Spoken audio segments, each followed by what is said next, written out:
adoramos, Senhor, te adoramos. As crianças podem ir para o departamento infantil, estão abençoadas, em nome de Jesus, glória a Deus. Ô irmão, você crê que Deus tem uma palavra para nós aqui hoje? Abra sua Bíblia comigo em Abacuque, capítulo 3, um pouquinho antes do Novo Testamento. Abacuque, capítulo de número 3. Oh, aleluia.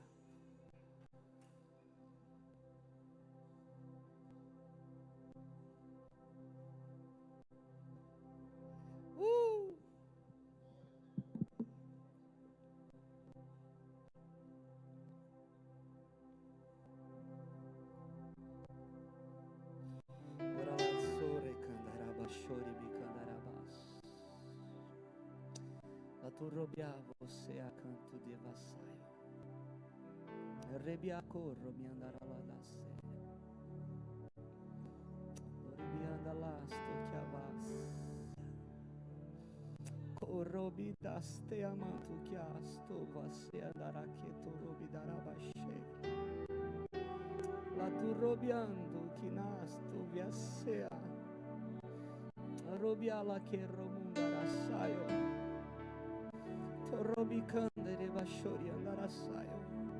Sobe, querido, sobe, sobe. Ele desceu, agora ele diga: sobe, meu filho, sobe. Sobe para o ambiente que eu quero que você esteja.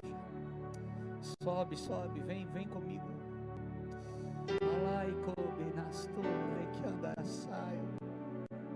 Sobre o natural, sobe sobre o natural. Sobe sobre o natural. Sobe sobre o natural, sai do natural, sobe para cá, vem para cá. Ai, o biote astea no roquea vassaio. Onde era la basori andaraye. Onde era bacor, onde era la saie.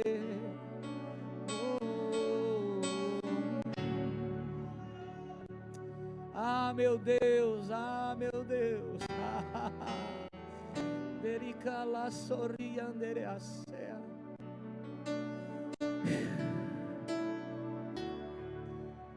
Oh, esse ambiente é teu, Senhor. Toma o seu lugar, Senhor. Toma o seu lugar, Jesus. Abacuque capítulo 3, verso 2, diz assim: tenho ouvido, ó Senhor, as tuas declarações, e me sinto alarmado. Aviva a tua obra, ó Senhor. No decorrer dos anos e no discurso dos anos, faze-a conhecida. Na tua ira, lembra-te da misericórdia.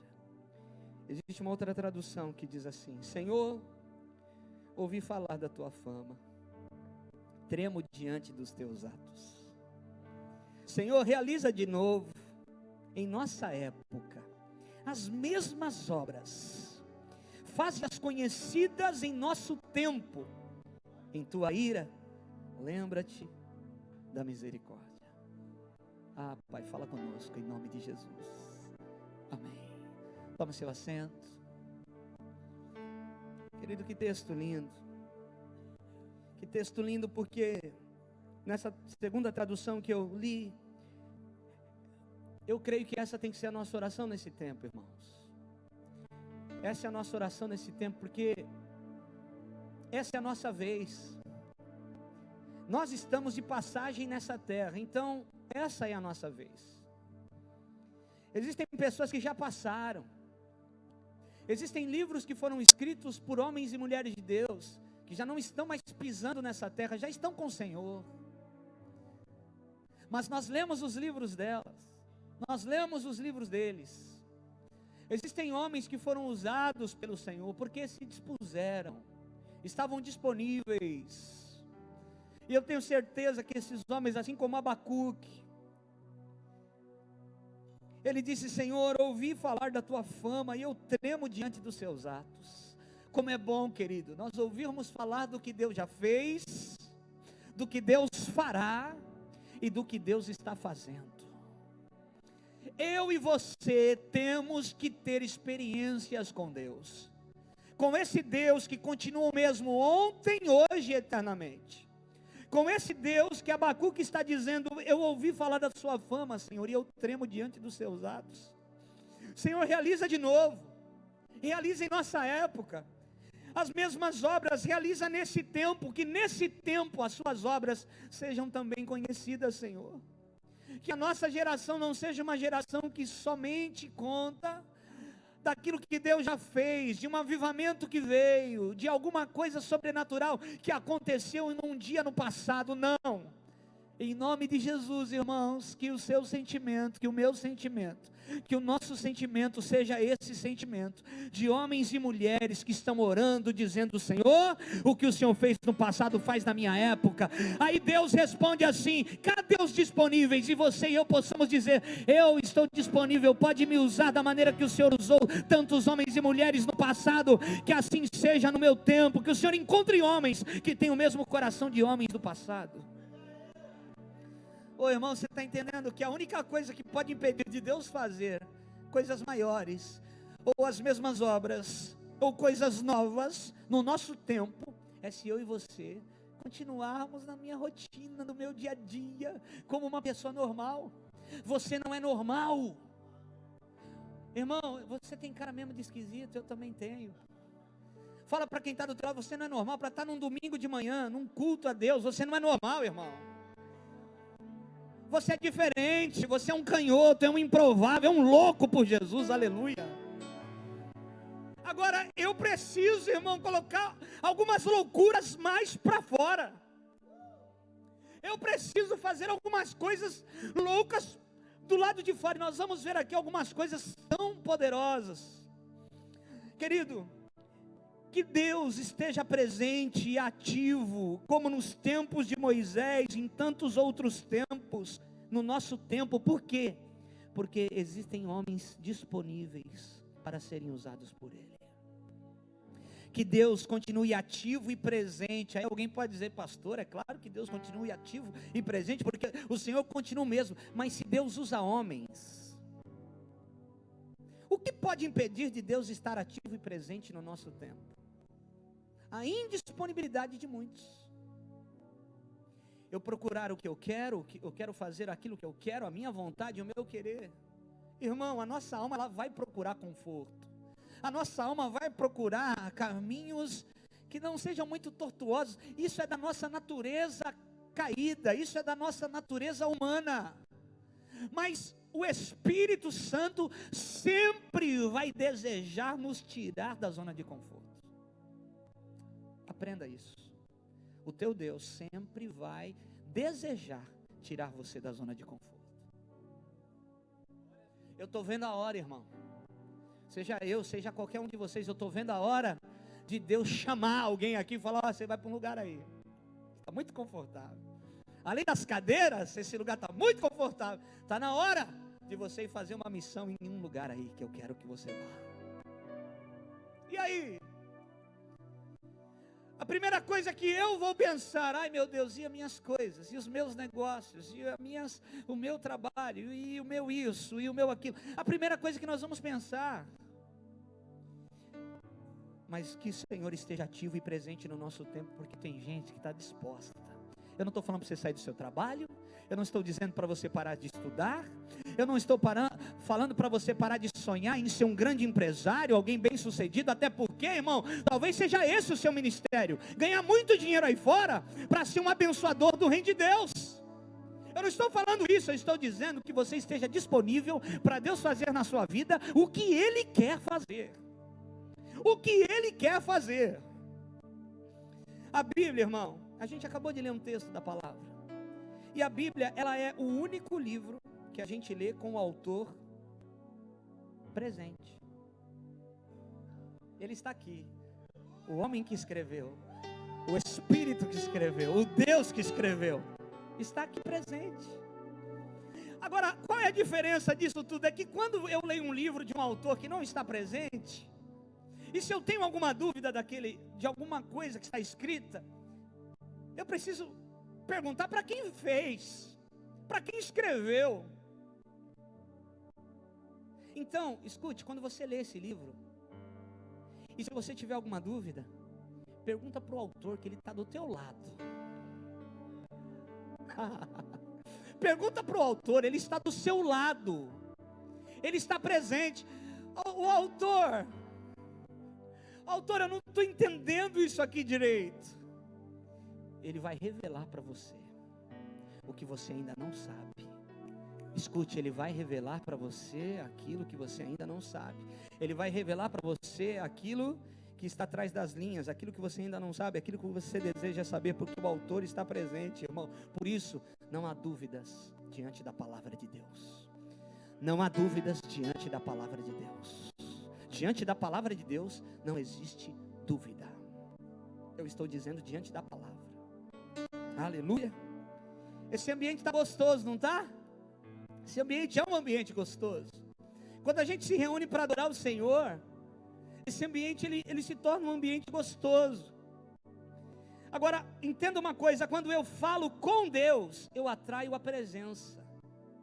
Quando eu falo de Deus, eu atraio o poder. Quando eu falo com Deus, quando eu estou orando e falando com o meu Pai, eu atraio a presença dEle. Ele vai me abraçar, Ele vai falar e vai fazer eu sentir que Ele está comigo, que eu não estou sozinho, que Ele é na minha vida, que Ele está me ouvindo.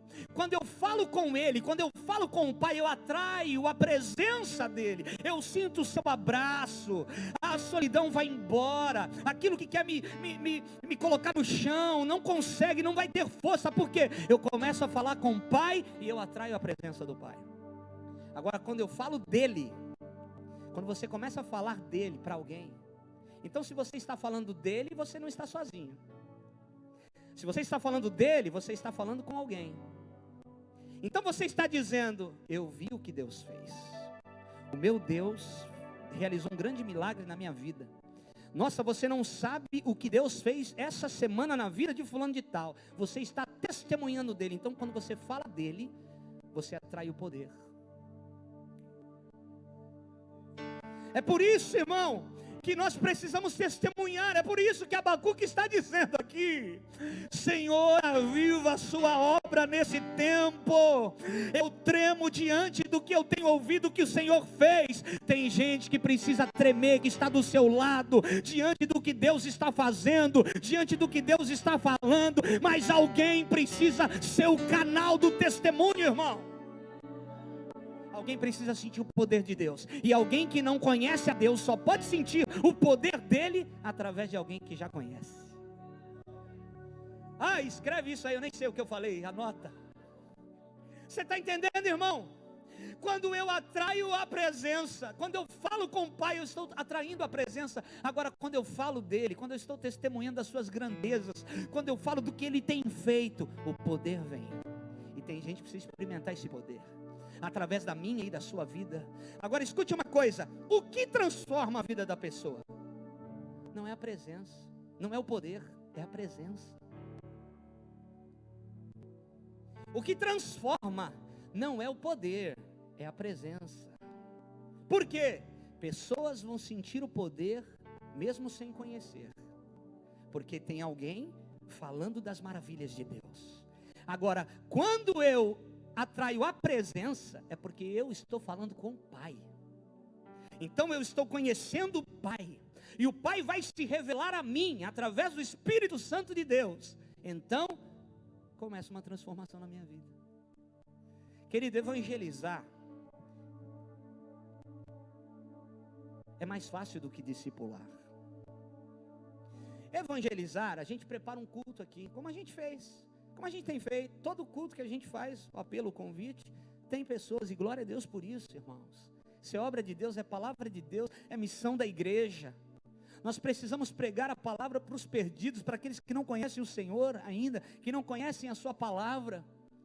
Mas eu posso evangelizar em 10 minutos. Discipular eu não consigo em 10 minutos.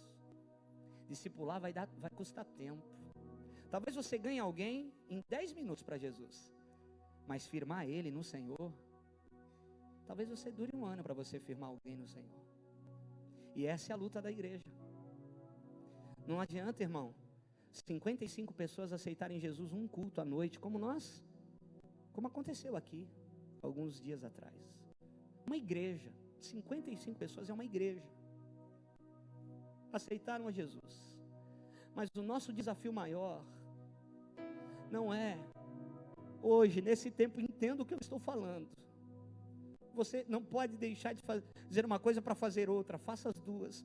O nosso desafio maior é discipular, porque as pessoas estão chegando. Porque a palavra genuína tem sido pregada e nenhum coração suporta a palavra genuína de Deus, irmão. Nenhum coração, mais duro que seja, suporta o martelo que esmiuça a penha. O poder da palavra de Deus. E as pessoas vão se converter, têm se convertido, têm chegado. Qual é o nosso desafio como igreja? É discipular.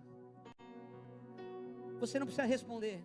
Você tem alguém que você pode dizer para Deus: Senhor, esse aí eu ganhei, eu discipulei,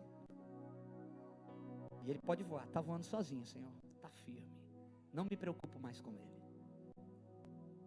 Tem alguém que você, porque querido, nós somos uma igreja que nós estamos gerando líderes, nós estamos gerando homens e mulheres preparados para discipular outras pessoas. Então o desafio não é só você trazer alguém para a igreja, irmão. Glória a Deus, faça isso, me entende? Faça isso, nunca jamais deixe de fazer isso. Só que cuide dessa pessoa. Por que as células nos facilitam poderosamente, tremendamente isso? Porque as células são os pequenos grupos, e nos pequenos grupos a gente consegue discipular as pessoas. Eu não vou conseguir discipular toda a igreja. Eu já discipulei alguns que estão andando comigo 20 anos. E esses estão discipulando outros, e outros estão discipulando os outros. É uma grande rede, irmão, de pesca. Então, escute, cristão, evangelize, traga sim as pessoas para a igreja, mas nos ajude a discipular essa pessoa na rocha, para que a casa dela não esteja na areia. Ela construiu a casa também, ela levantou a casa também, mas a casa está na areia, o primeiro vento vai levar embora. O desafio da igreja do Senhor na terra hoje não é o evangelismo, irmão. As pessoas estão vindo, é manter as pessoas aqui, é manter. Porque o primeiro vento sem discipulado leva essas pessoas embora. O primeiro vento, sem a gente dizer para essa pessoa: olha, você precisa confiar em Deus, você precisa parar de andar pelos sentimentos, você precisa parar de murmurar. Você começa a alinhar aquela pessoa, ela começa a entender. No primeiro instante ela vai ficar bicuda, ela não vai entender, ela vai querer sair da igreja, mas pega a verdade em amor, irmão, ela reconcilia, ela traz para perto. Aleluia. Então esse é o nosso desafio, igreja do Senhor, que você possa discipular alguém. Pastor, eu ganhei 10 pessoas esse ano para Jesus, que eu trouxe para cá, a palavra foi pregada, elas foram alcançadas, mas quantas você discipulou? Essa é a pergunta. Pastor, mas peraí, eu tenho um mês de conversão, eu sou um nenê, como é que eu vou discipular alguém? Você vai discipular, você consegue discipular, porque discipular não é dar uma aula de teologia para alguém. Discipular é andar junto, é não fazer aquela pessoa não desistir quando ela quer desistir, é você ter uma palavra de consolo, de conforto. Todo mundo, seja uma criança, seja um velho, tem uma palavra de Deus para levantar o caído e dar força àquele que não tem vigor. Todos nós temos, aleluia. Por isso, irmão, entenda. Agora, o que transforma então é a presença. Eu sei disso, eu preciso discipular, eu preciso fazer com que as pessoas aprendam a ter contato com o Pai. Não simplesmente fazer uma oração de alguém que parece que está tão longe do Pai, porque está dizendo assim: ó soberano de Israel.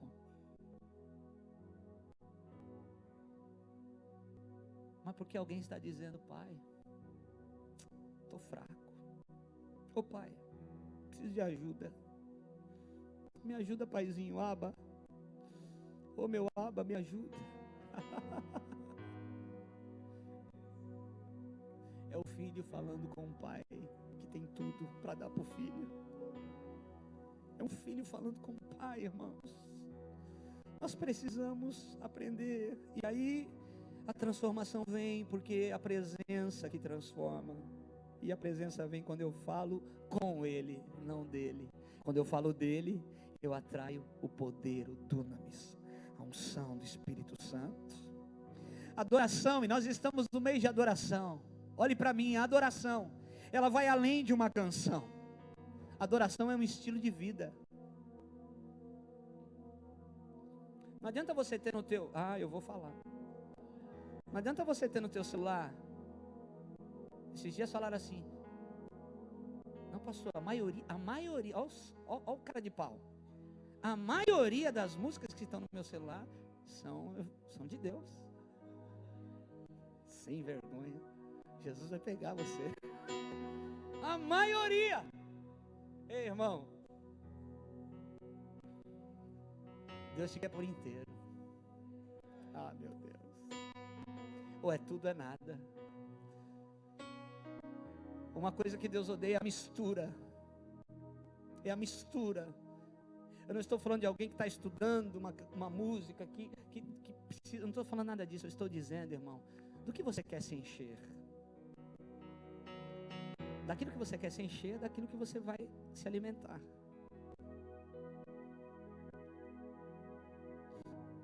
Talvez tenham jovens aqui que, em vez de estão fazendo 10 louvores por dia, estão fazendo 10 funk por dia, né? Porque não entenderam que adoração não é uma canção, adoração é um estilo de vida. Eu sou um adorador, eu adoro a Deus. Eu reconheço o bem que Ele tem feito por mim. Homem bendito, aquele que reconhece o bem que o Senhor tem feito. Homem maldito, aquele que não reconhece nada do que Deus tem feito. Ele não reconhece a comida que está na frente dele para comer. Ele não reconhece que ele abriu os olhos. Ele acordou por mais um dia que o Senhor preparou para ele.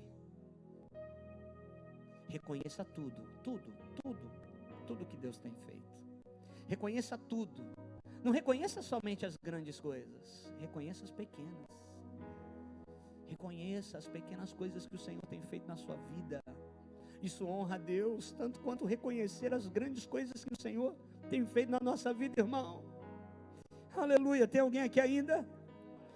Eu estava vendo uma entrevista de uma mulher chamada Bibi Ferreira. Os velhos conhecem essa mulher, os antigos. Bibi Ferreira, ela é atriz e cantora. Ela está com 288 anos mais ou menos. Deve estar.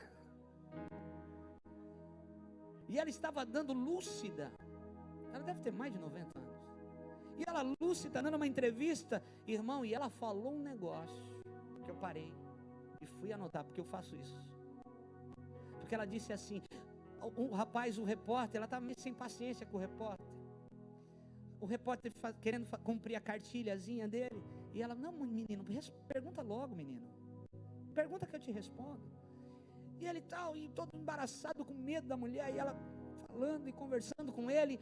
E aí ele perguntou assim, como a senhora faz para manter a sua voz bonita, né? Firme, forte ainda? Ela disse, não faço muita coisa não, eu só não tomo gelado. E falo pouco nos dias das minhas apresentações. Porque o meu pai dizia, olha o que ela disse, porque o meu pai dizia que o gelo vela a voz. Olha, maestro Joel, que forte. O gelo vela a voz. Se você toma gelado, a sua voz é velada, é abafada. Na hora o Espírito Santo me deu direto, de direita, irmão, no meu diafragma. E eu coloquei assim, uma pessoa que não está incendiada pelo fogo do Espírito Santo, não terá voz nessa geração, porque ela está gelada. Quem está gelado, quem está frio, não terá voz nessa geração. Por isso eu preciso ser incendiado pelo fogo do Espírito Santo. Por isso eu preciso estar quente, eu preciso estar incendiado pelo fogo do Espírito Santo. Porque então eu terei voz nessa geração. Aleluia. Quem tem o Espírito Santo de Deus? Foi dito aqui pelo pastor Abner quinta-feira. Quem tem o Espírito Santo de Deus? Quem crê e aceita. Quem crê e aceita, porque tem um monte de gente que eu e você conhecemos, que diz que conhece, que crê em Jesus, mas aceita, porque aceitar é se submeter, aceitar é se render, aceitar é se colocar diante do que Ele diz para fazer. É diferente, irmão. Tem muita gente que diz que crê, mas não aceita. Ah, você crê? Então anda do jeito que eu mandei você andar. Ah, não, nem tanto, não vou virar fanático. Não vou, também não é assim. O que mais nós escutamos nos dias de hoje, irmãos?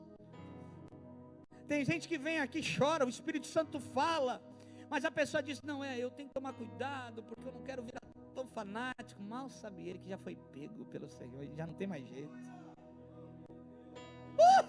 Ai, eu gosto tanto quando eu ouço isso, irmão.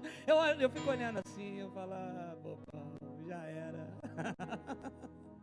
Jeová já laçou você, você nunca mais será o mesmo. Por onde Jesus passar, aquele caminho nunca mais será o mesmo. Jesus está passando a sua vida nunca mais será a mesma.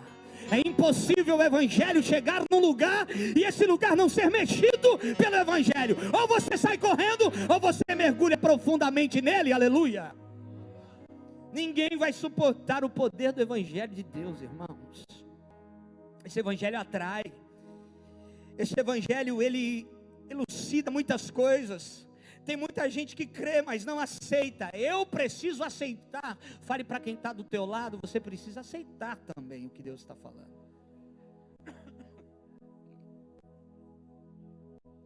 Aceitar que se faz necessário. Porque você pode estar num nível de estar crendo. Você crê, mas você pratica. Porque só pratica quem aceita. Quem aceita se submeter, se render, fazer a vontade de Deus, vai praticar a palavra, vai ser aceito, vai estar aceitando o Evangelho de Cristo. Querido, nós temos falado de avivamento, de fogo, de adoração. A nossa igreja é uma igreja que crê nos dons do Espírito Santo, que crê no mover do Espírito Santo, que crê numa fé que se move, não numa fé parada. A nossa fé é uma fé que crê num reino que se move. A nossa fé é uma fé que se movimenta. Por isso, se você vê crente parado, ele está sem fé, incrédulo. Porque a nossa fé é uma fé que se move. Você nunca vai ver alguém cheio de fé parado. Ele vai ser impulsionado pelo Espírito Santo a fazer alguma coisa, a realizar alguma coisa, a orar por alguém, a visitar alguém. Ele será impulsionado pelo Espírito Santo. Então agora, irmão, eu quero começar a pregar dizendo o seguinte. Em 1904, houve um avivamento no país de Gales, mais de 100 anos atrás. Um jovem de 26 anos chamado Evan Roberts, ele estava inconformado com a vida do meio que ele estava vivendo. Os amigos estavam se perdendo, na escola as pessoas se perdendo. E ele começa a entrar numa capelinha, e ele denomina aquela capelinha no campo, afastado, sem ninguém. Ele chama de Moriá a capelinha. E ele entra lá para orar, para dobrar o seu joelho, para clamar pela sua família, pelos seus amigos do colégio, da faculdade. Ele começa a queimar sozinho. Ele está falando dele, está falando com ele. Ele está falando dele e está falando com ele. Ele está traindo a presença e o poder. A presença e o poder. E aí ele começa a evangelizar os amigos, porque o Espírito Santo dá uma ordem para ele. E ele começa a evangelizar os amigos. Ele começa a dizer para os amigos algumas coisas. E começa um avivamento. As pessoas começam a ser tocadas pelo poder de Deus. As pessoas começam a se converter naquela cidade, naquele país. a notícia se espalha, as pessoas começam a vir de todo lado do mundo, para saber o que está acontecendo naquele lugar, através daquele homem, daquele jovem, que decidiu buscar o Senhor, como nunca tinha buscado. E um grupo da Califórnia, de Los Angeles, um grupo pequeno, vai até lá buscar o fogo. Tem um fogo lá no país de Gales, vamos lá, vamos, topa, estamos juntos, vamos lá. Eles foram lá buscar o que aqueles homens tinham, irmão. E eles viajam da Califórnia para o país de Gales, 1904.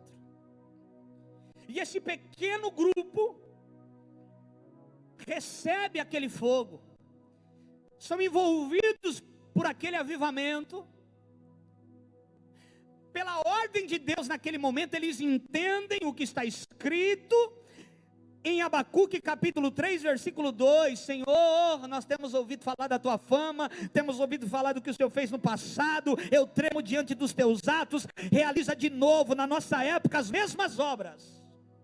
Eles começam a clamar e começam a adorar. Esse pequeno grupo volta para a Califórnia, e eles começam, querido, a fazer pequenas reuniões, com esse pequeno grupo de pessoas. E por que eles começam a fazer pequenas reuniões? Porque eles começam a jejuar, eles falam, precisamos dar alguma coisa para Deus. E eles começam a jejuar o almoço. Ninguém almoça e a gente vai adorar. Nós vamos entregar o nosso almoço ao Senhor durante um certo tempo. Eles começam a jejuar. E durante aquele período, ao invés de almoçar, eles estão adorando. Eles entregam o seu almoço ao Senhor. Eles começam a jejuar o seu almoço. E essas reuniões são feitas numa casa, numa rua chamada Bonnie Bray.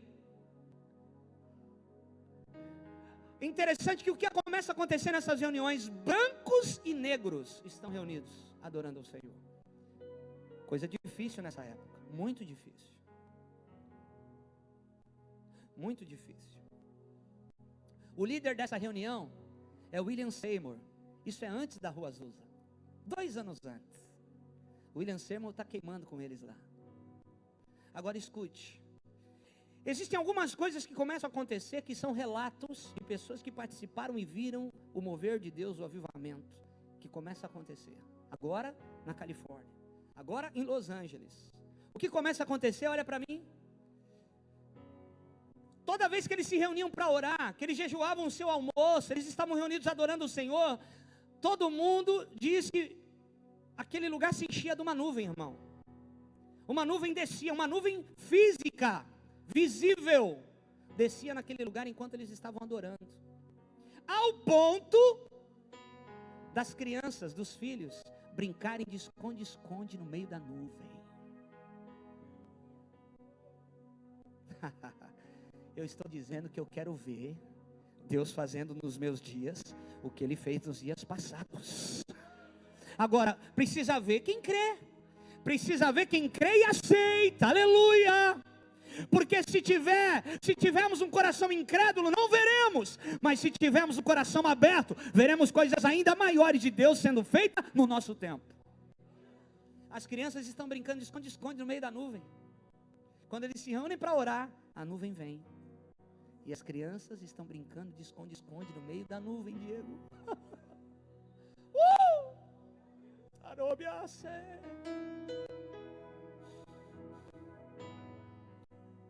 2 anos depois, aquele lugar já está pequeno.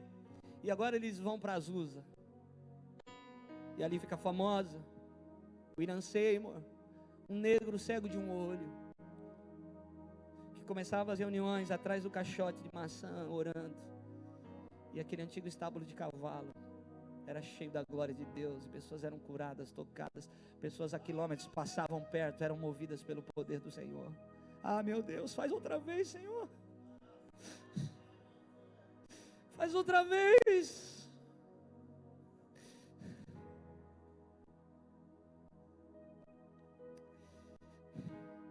O tema dessa pregação, querido, é 4 princípios para o avivamento. Por quê? Porque 4 coisas Evan Roberts, lá no país de Gales, ele declarava como princípios para o mover de Deus acontecer. 4 coisas eram inegociáveis para que o Senhor pudesse vir com força sobre o povo dele, sobre aqueles que criam. Primeira coisa, a confissão aberta de qualquer pecado não confessado. Qual era a palavra de Deus? Quem tem pecado, procura um homem de Deus, um líder, e vai confessar o seu pecado. Primeira condição, a confissão aberta do pecado. Porque aí o diabo não tem vez, o diabo não tem ninguém segurando ninguém com ele. Isso tem que acontecer nesses dias, queridos. A confissão aberta do nosso pecado. Eu não estou pedindo para você ir numa praça pública e falar do teu erro, do teu pecado, não. Eu estou dizendo para você procurar o líder da sua célula, um líder da igreja, um pastor, e confessar algo que está de errado contigo. Uma das condições, 1 João capítulo 1, verso 9, se confessarmos os nossos pecados, Ele é fiel e justo para nos perdoar os pecados e nos purificar de toda injustiça. Quando eu confesso para Deus, eu sou perdoado, e Ele, aleluia, nos purifica de toda injustiça. Agora, Tiago 5,16, confessai, pois, os vossos pecados uns para os outros, e orai uns pelos outros, para serem curados. Quando eu confesso para Deus, eu sou perdoado. Quando eu confesso para o meu líder, eu sou curado. Tem alguém aí? Princípios inegociáveis, irmãos, que nós precisamos manter. O que precisa? Algo novo para Deus fazer o que fez? Não! O que precisa acontecer nos nossos dias para Deus continuar fazendo o que Ele sempre fez? Princípios que nós precisamos colocar em prática, que muitas vezes a igreja nos dias de hoje esqueceu. Confessar os pecados abertamente. Segundo princípio, o abandono de qualquer ato duvidoso. Vocês querem fogo? Vocês querem o poder, a presença? Vocês querem ver o que ninguém viu? Eles perguntavam lá e eu pergunto hoje aqui. Vocês querem ver o que ninguém viu? Vocês querem experimentar algo novo de Deus? Então Deus vai mostrar para nós que só depende de nós, não depende mais dele, Ele já liberou. Abandone tudo aquilo que é ato duvidoso. Você está sentado num boteco, num bar, com teu amigo, e o teu amigo que não conhece Jesus está bebendo uma cerveja, e você pediu uma tubaína. Você está limpo, santo diante de Deus? Você não pode cometer atos duvidosos diante de Deus, porque Deus sabe o que você está fazendo. Mas diante dos irmãos você pode. E aí um irmão da igreja, alguém que te conhece, passa. Nossa, será que ele estava bebendo cerveja? Será que eu vi direito? Você não estava pecando. Você não estava fazendo nada de errado. Mas você está diante de um ato duvidoso. A gente precisa andar vigilante, irmão. Porque você, para construir um testemunho, demora muito tempo. Para derrubarem isso, é 10 minutos. A Bíblia diz em Isaías, que manhã gloriosa. Querido, que manhã gloriosa é essa? Eu estou vendo Deus abrindo um tempo novo nesse lugar. Sobre a mim e sobre a sua vida, é com você. Deus quer envolver você nisso tudo. Deus quer envolver os seus filhos, a sua casa, nisso tudo. Pegue essa palavra, receba isso sobre a sua vida.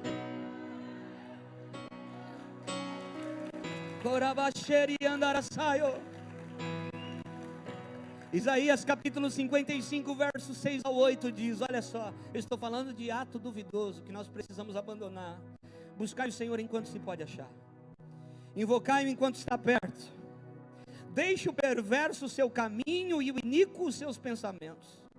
Converta-se ao Senhor, que se compadecerá dele, e volte-se para o vosso Deus, porque é rico em perdoar, porque os seus pensamentos não são os vossos pensamentos, nem os vossos caminhos os meus caminhos, diz o Senhor. Lembra do filho pródigo? Foi embora. O filho pródigo saiu da mansão, da fazenda, rico, cheio de posses, cheio de bens, cheio de dinheiro. Ele atravessa a cidade, rico, cumprimentando todo mundo vendo ele rico, abastado, saindo da cidade. Ele perde tudo. Ele está em atos duvidosos, ele está em atos ilícitos, e ele vai perdendo tudo que o pai deu para ele, ao ponto de olhar para um porco e ter vontade de comer o que o porco estava comendo, mas não podia. E aí ele cai em si, e ele diz: eu preciso voltar para a casa do meu pai. E agora ele volta. E no mesmo lugar que ele passou rico, agora ele tem que passar. Por isso que a volta é para corajoso, irmão. Não é para qualquer um. Porque você voltar para consertar o caminho, todo mundo vai ver você. E olha lá, olha a roupa dele. Nossa, olha a fisionomia. Nossa, ele emagreceu. Nossa, tá acabado, caiu, hein? Ixi, perdeu tudo. Mas tem que voltar. Vai passar pelo mesmo lugar que um dia passou. As pessoas acusando, apontando, julgando. Atos duvidosos nos colocam em posições assim. Mas o pai estava sentado, olhando, porque sabia que o filho pródigo ia voltar. E o pai está de braços abertos esperando o filho. Não importa o seu erro, importa a sua atitude de voltar para o lugar que o Senhor te elegeu.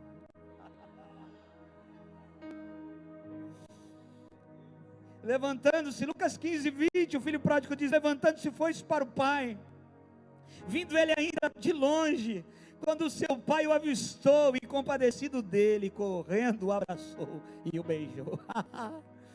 Coisa boa é quando alguém volta, aleluia, deixa os atos duvidosos.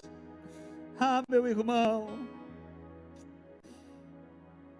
abandone tudo aquilo que coloca seu testemunho em xeque. Repita comigo: eu preciso abandonar tudo aquilo que coloca o meu testemunho em xeque. Está entendendo? Arrependimento vai fazer a transformação de Jesus em nós seguir o rumo certo, irmão. O arrependimento, a volta a fazer a coisa certa, abandono dos atos duvidosos, vão fazer com que eu tome o rumo certo. Charles Spurgeon disse certa vez: pecado e inferno estão casados, a não ser que o arrependimento anuncie o divórcio.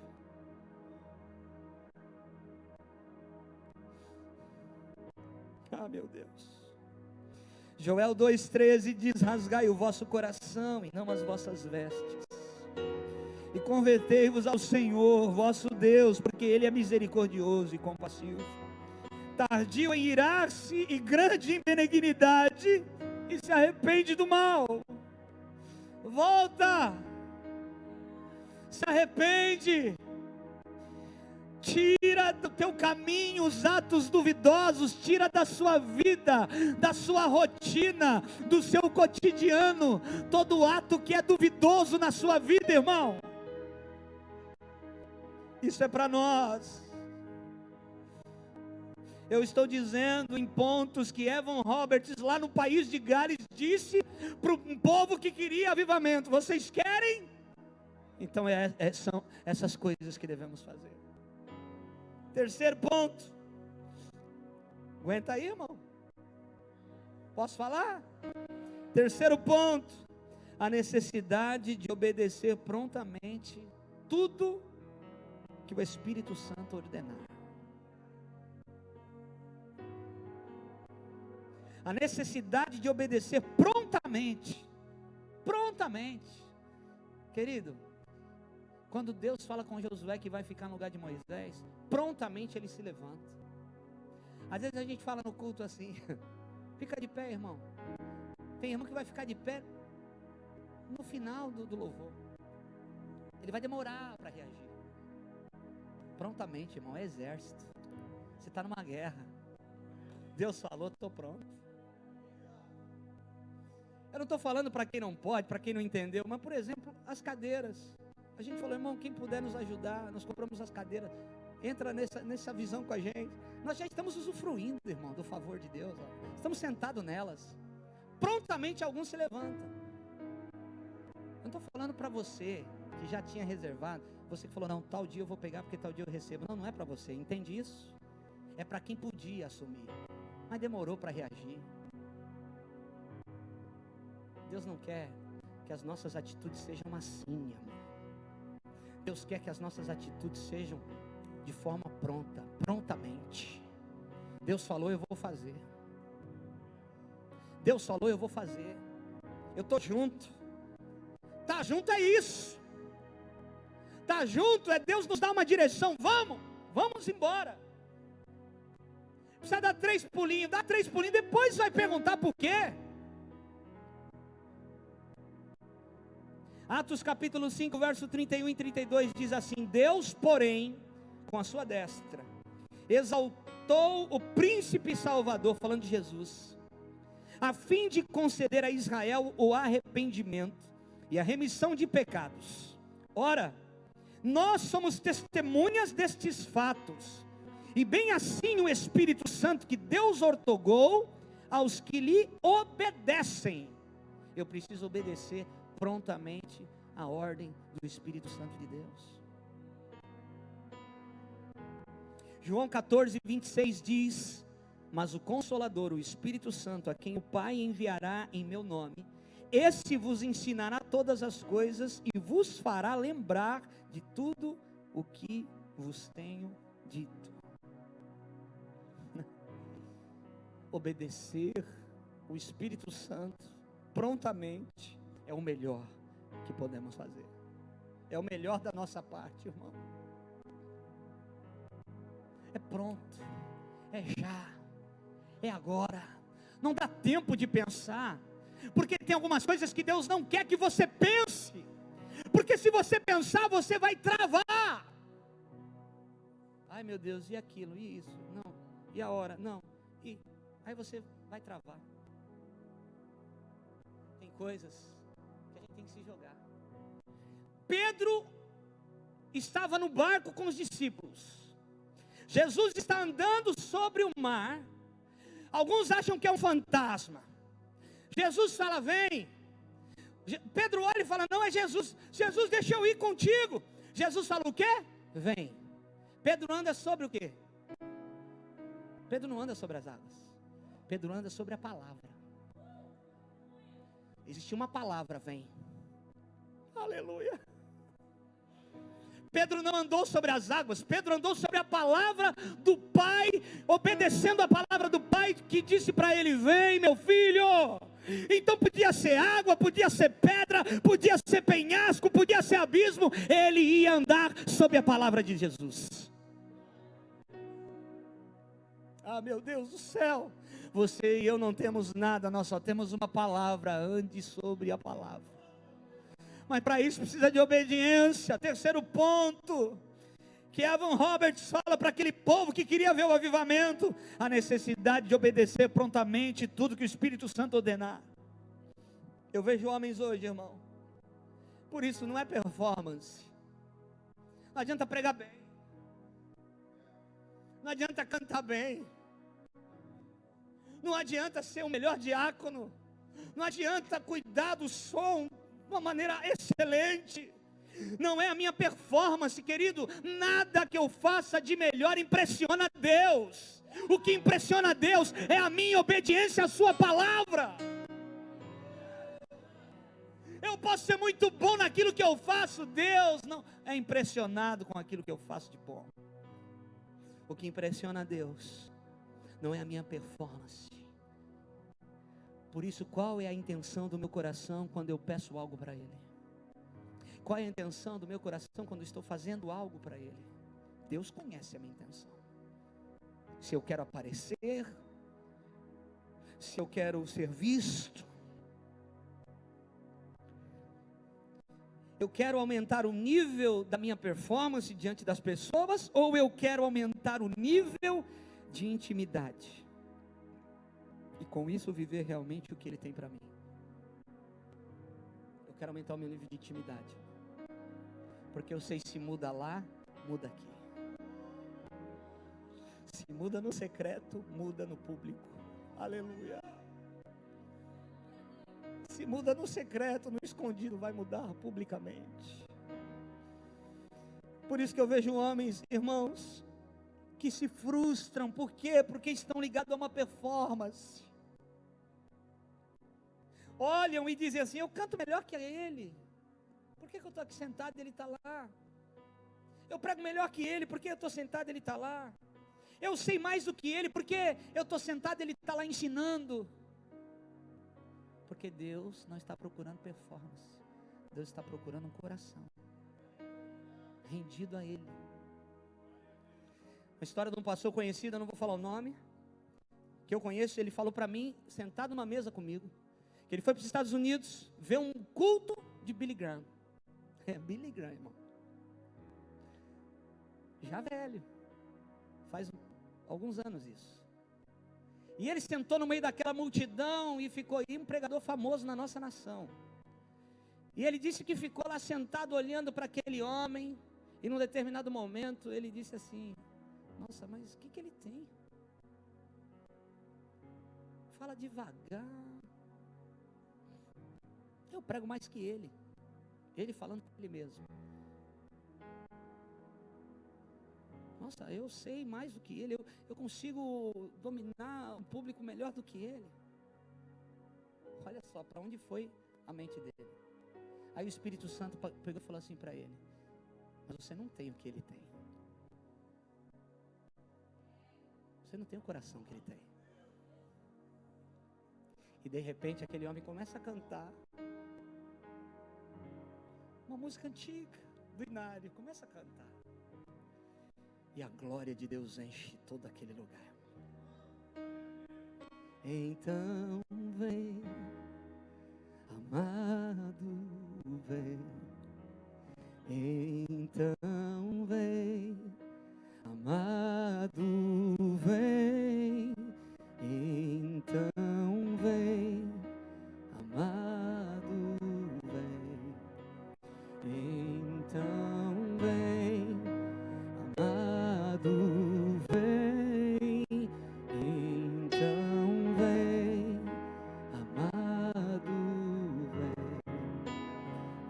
Então vem, amado, vem.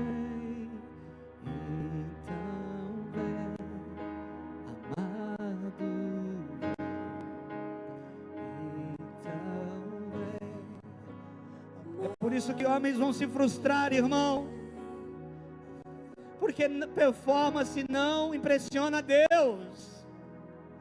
Tem gente que vai olhar para você e não vai entender porque Deus usa você e não usa ele.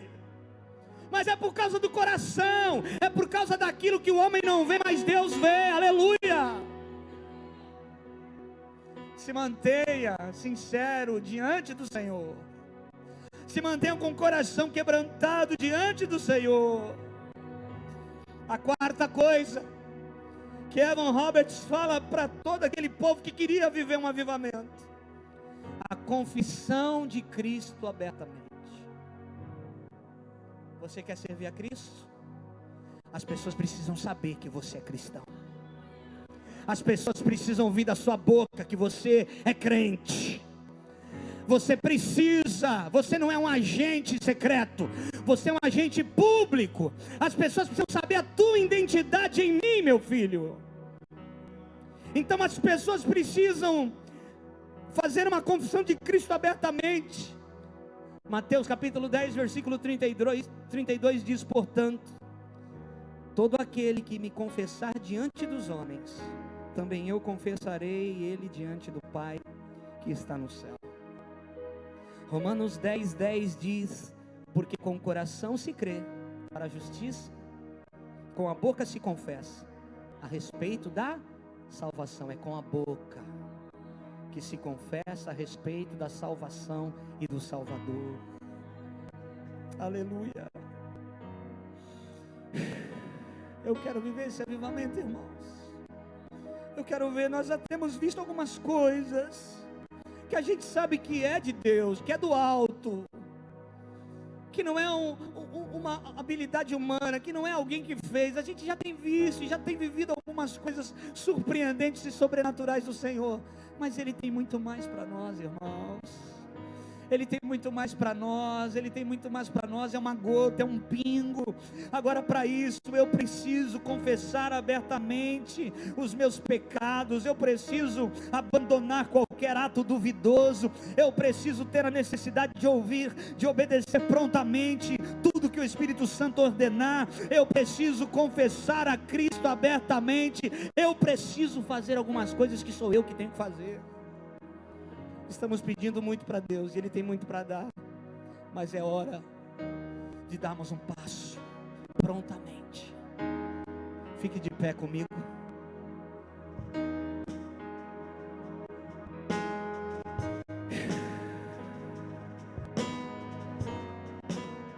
Então vem, amado, vem. Então vem, amado, vem. Então vem, amado, vem. Então vem, amado, vem. Urebaba chore andaraçaio. Adore, adore, adorador. Busca o Senhor diante do que Ele te falou nessa manhã.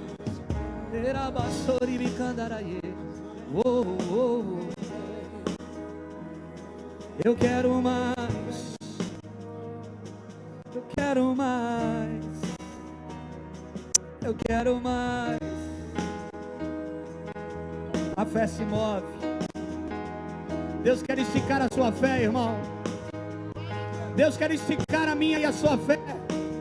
Deus quer esticar a sua fé, a minha fé. Dói, eu não entendo, mas Deus precisa esticar, porque a minha fé precisa se mover. A minha fé não é uma fé parada, estática. A minha fé é uma fé que se move e me move. Aleluia. Você quer ver uma coisa ali para mim? Segura um pouquinho. Desafina 2 cordas desse violão.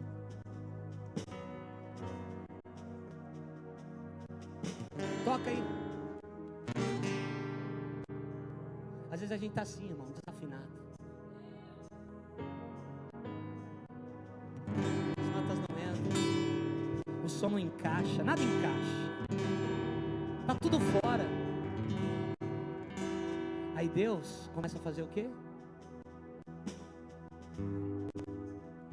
Deus começa a esticar para afinar. Deus está esticando pessoas aqui para a nota sair da maneira correta. Para a nota sair, a corda precisa ser esticada, irmão. Se a corda não foi esticada no lugar certo, a nota não está correta, feia, fora do lugar, não encaixa em nada. Mas a nossa fé vai sendo esticada, a nota vai pegando corpo. Segura na mão de quem está do seu lado aí. Fala assim para ele: Deus está esticando as cordas. Ora pecoro mundaraçaio. Então vem, amado, vem. Então vem, amado, vem. Então vem, amado.